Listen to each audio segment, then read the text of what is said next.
Hey guys, it's Luch, and May is Mental Health Month, and with me is Sam Chu. Hi. And you can explain a little bit about what is a Call to Mind. So Call to Mind is Minnesota Public Radio's mental health initiative, and we're really leaning into doing more mental health stuff on all of our services, like on news, classical, and obviously the current, to talk about mental health and conditions and the people who are dealing with them in a more treatment positive way. And is it mostly about how one would interact, whether you're doing an interview or reporting about a story? Because I'm trying to, again, personalize it and put it how it would pertain to the current and music and rock and roll. Absolutely. So like for the stuff that we're doing for the DJs and the hosts, we're doing some behind the scenes education and training so that we can talk about mental health and conditions in a better way. Like for instance, when we talk about suicide, it is good to talk about, but we talk about dying by suicide instead of like committed suicide, because there are obvious connotations of criminal activity there when it's not. And we talk about depression in a more open way as well, like all the different conditions from mental wellness all the way to serious chronic mental illnesses. We're just trying to do it in a more open and friendly way, and really break down the barriers of discrimination and prejudice. Do you think that people have a tendency to just misuse words, or is that they're not talking about these things directly? I think it's a bit of both. Obviously, some people feel like mental health discussions are awkward or hard to get into, and they don't need to be hard conversations. I just say they just need to be real ones. Like, you're just breaking down the emotional barriers to really just talk to somebody and really relate about something that's really real and affecting people's lives. Like 1 out of 5 people are going to be dealing with a mental health illness this year, like right now maybe. Half of us are eventually going to be dealing with something at some point in our lives, because mental illnesses are common. So we just need to talk about them like we talk about every other health condition. Because if you see somebody walking around the office with a limp for 2 weeks, you're going to be like, hey, what's going on? Are you cool? Let's do the same for mental health, because we should. I can't help but think that maybe some of the stigma has abated a little bit, just in terms of the openness that people have had about just speaking about chemical dependency and about mental health issues. And, you know, we at the Current, I mean, we deal a lot with death. And, you know, there's a grieving that is going on air, and the community that's listening.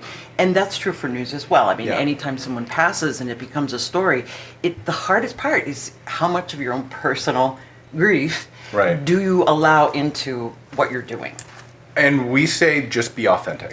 Because that is the way that people really break down these ideas of dealing with grief, dealing with loss, dealing with someone who you had looked up to dying suddenly. That's totally hard to deal with sometimes, but if we talk about it, if we create that open environment where we can really relate to each other, it really does help. And it really helps preventing something from being like a temporary grief related thing to becoming something more chronic. And so like, don't let some one thing stop you from talking about it and discussing, so that you can actually be better and get better as you talk. I think with grief too, particularly, is just that people, certainly everyone has their own way of processing it, but what I've noticed, and especially when Prince passed away, that the immediate instinct of the public was to gather.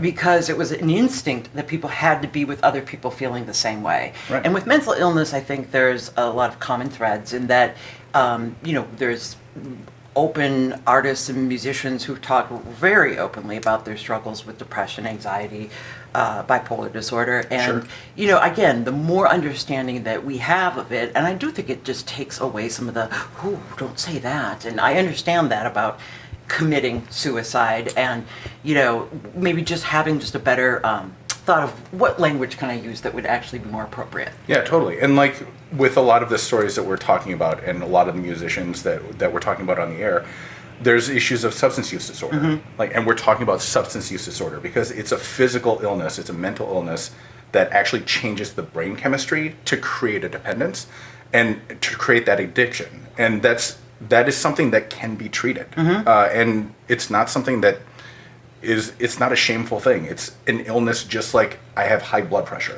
Like that is a condition that I'm dealing with that I need to get treated, and then I can actually be better. And with that kind of encouragement, with that kind of open communication that we can develop, hopefully will help people see that there are options and they're good ones. And then the event that's coming up on Saturday, where, when, who, what, why, what's going to happen. So Saturday should be awesome. Actually, it looks like the weather's going to cooperate too. But Saturday, May 4th, it's going to be at Bauhaus Brew Labs. Doors are 1 to 5. We've got POS coming. We have Lydia Liza playing. And we've got Tesfa Wandamagno also who's going to be there. And they're going to be playing, performing, and also talking with Fred Child of Performance Today and Andrea Swenson from the local show. And it's going to be kind of a music and mental health reality check fest. Like, we're just going to be talking about what the musicians are dealing with, Yeah. how they cope, how they deal with their everyday lives, along with the cool music that they do. Yeah. And then we're going to have partners there like NAMI Minnesota, Mental Health Minnesota, and a bunch of other resources that are going to be able to connect people with the help that they might need. Very cool. And Yeah. is it a free event? Or? It is Okay. totally free, family friendly. It should be a lot of fun. And we've got some food trucks coming to Bauhaus. And Bauhaus is actually an NA friendly space. They've got NA craft brews and kombucha on tap. So like anybody and everybody is welcome to join. Very cool. Yeah. Call to mind, it's Saturday at Bauhaus Brew Labs.